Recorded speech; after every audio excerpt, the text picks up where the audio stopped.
Serigne Babacar Gueye mën naa ñëw indil ñu li nga xamante ni mooy présentation auteur bi moom mi nga xam ne moo bind téere bi ñuy waxtaanee tey muy Serigne Youssou Diop jëwriñu daara yi Hizbut Tarqiyyah xam naa balaa moo daaneel dina tasanteeg sëñ Mourtala Sey yónnee ma liste yenn délégation yi ñu tàmbali leen liir bismillah. salaamaaleykum wa rahmatullahi wa barakaatu. ñu ngi siyaar mboolem ñi fi teew yi ñëpp di leen jox seen wàccuwaay di war a jublu ci présentation wu auteur bi ni ñu ko xamee séance cérémonie de dédicace dafa am protocole bu muy suivre te comme livre bi dañ ko bind ci français présentation bi dinañ ko def ci français présentation yi war a ñëw it ci noonu lay demee ku mel ni sëñ Mansour dina ci ñëw def résumé livre bi ci français Serigne Youssou Sy dina ñëw gën koo leeral ak yeneen intervenants yi ci ñëw. Au nom de Dieu, le clément, le miséricordieux. Que la paix et le salut de Dieu soient sur le sceau des prophètes Seydina Mohammed, sur ses compagnons bénis et sur sa noble famille. Mesdames, Messieurs, honorables invités, chers passionnés du savoir, du livre et de la spiritualité, c'est avec une immense gratitude et un profond respect que nous vous accueillons aujourd'hui en ce moment solennel dans ce haut lieu du savoir pour sacrifier à la vieille tradition qui demande pour chaque cérémonie de dédicace de livres de faire d'abord la présentation de l'auteur. Ce samedi 9 août 2025 ne marque pas une cérémonie de dédicace comme les autres. Il marque plutôt une rencontre entre l'écrit et l'humain, entre la pensée et la transmission, entre la plume et l'engagement.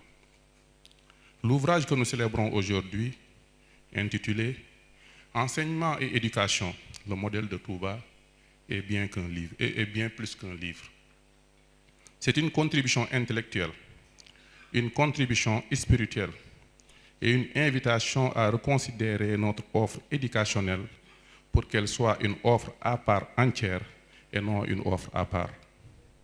Ce texte se veut à la fois témoignage, contribution et appel à une approche inclusive de l'éducation nationale.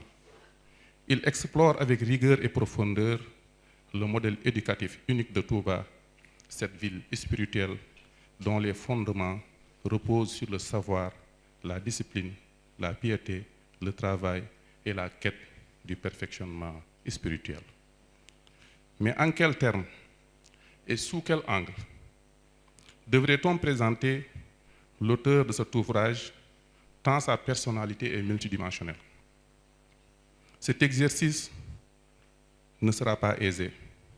Nous allons plutôt emprunter ses propres termes, rappelés dans son premier ouvrage, intitulé Témoignage d'un compagnon de parcours, sorti aux éditions IRM, Institut international d'études et de recherche sur le mouridisme, en juin 2021.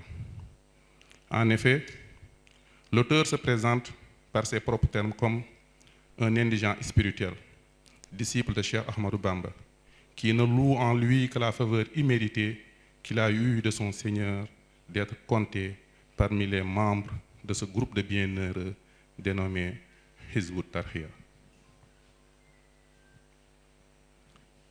à l'endroit duquel il se sentira éternellement redevable. Serigne Youssouf fit ses humanités entre Rufisque et Dakar. Après le lycée, il fit 3 années d'études en gestion et comptabilité et ce fut à l'âge de 19 ans qu'il intégra le Daïra des étudiants mourides, devenu après Hizbut Tarqiyyah. À partir de 1984, Serigne Youssouf fut admis dans le cercle restreint des membres permanents de l'institution. Et c'est au sein de Hizbut Tarqiyyah qu'il perfectionne sa formation islamique et se lance dans les travaux d'études et de recherche sur les valeurs culturelles de base du mouridisme. Il a eu à occuper plusieurs fonctions administratives au sein de l'institution, parmi lesquelles le secrétariat permanent de la direction générale, la supervision de la coordination technique centrale et de la direction des études techniques et grands projets d'aménagement, la direction des partenariats et de la coopération, sans oublier la supervision de l'institution, de l'Institut international d'études et de recherche sur le mouridisme, mis sur pied par Hizbut Tarqiyyah depuis 2006. Serigne Youssouf a également beaucoup travaillé dans le domaine de la traduction, dans le domaine de l'édition et de la supervision du conservatoire en chant religieux sur les œuvres de Khadimou Rassoul. Sous la férule de Serigne Atou Diagne, il fut chargé de la préparation du Grand Magal de Touba, du projet d'informatisation et de mise en place du système d'information et de gestion des membres de la Dara Hizb ut-Tarqiyyah. Il était connu et reconnu en milieu mouride comme étant un des plus proches lieutenants de Serigne Atou. Son destin dans le mouridisme prit une autre dimension un vendredi du mois de janvier 2021. À Dieu nous sommes, à lui nous retournons. C'est avec ces mots pleins de soumission au Seigneur des mondes que la communauté mouride avait accueilli l'annonce du retour vers Allah de Serigne Atou Diagne un vendredi le 22 janvier 2021. Le monde musulman et la communauté mouride plus particulièrement venaient de perdre une figure emblématique, un ardent défenseur de l'islam, un mouride véridique et l'un des plus charismatiques guides que la Dara Hizb ut-Tarqiyyah avait connu. C'est pourquoi il était tout à fait légitime de se poser des questions sur l'avenir d'une telle institution suite à la disparition d'un tel homme. Conscient des enjeux liés à sa succession, le khalife général des Mourides Serigne Mountakha Mbacké, puisse Dieu lui accorder une santé de fer et une longue vie, désignant un homme issu des rangs de l'organisation, un homme qui fit ses humanités entièrement dans l'enceinte de l'institution, un homme qui fut de tous les combats. Serigne Mountakha désignant cet homme en des termes devenus désormais mémorables, Youssou Ngok. Voici Youssou que je vous ai désigné. Chers invités, vous aurez l'occasion exceptionnelle de rencontrer non seulement cet auteur, mais cet homme de vision, ce bâtisseur, ce transmetteur du legs de Cheikhoul Khadim.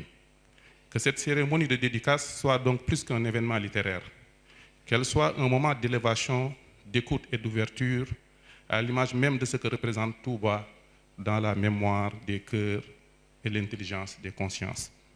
Que cette cérémonie puisse enclencher les réflexions utiles à la prise en compte du système éducatif de Touba, tant dans les infrastructures que dans l'affectation des budgets et bourses d'études. Merci à Serigne Youssouf pour cette contribution précieuse. Merci pour cette invite à la discussion, car nous sommes convaincus que de la discussion jaillira la lumière. Merci à vous toutes et tous pour votre présence et surtout, bonne lecture et bonne séance de dédicace. Je vous remercie.